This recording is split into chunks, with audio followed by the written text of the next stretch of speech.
Baha talaga. Ya, gilid mo doon oh. Gilid mo. Ayaw.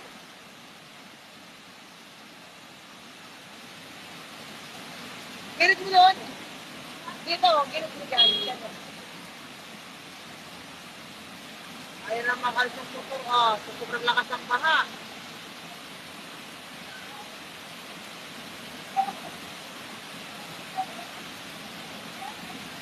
Baba ka na lang.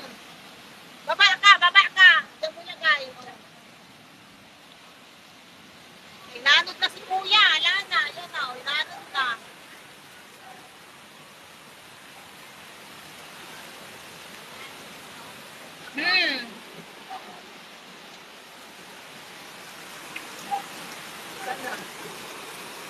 Nandun na yung motor niya. Inanod na.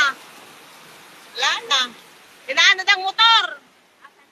Sabi ko kasi, bumaba siya eh. Ayaw niyang bumaba eh. Inanod ang motor. Ay, nayaan na.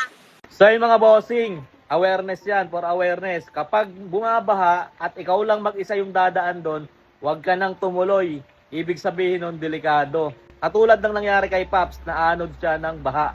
Kaya kapag walang dumadaan, bumabaha, mas maganda huwag ka nang tumuloy dahil delikado yan.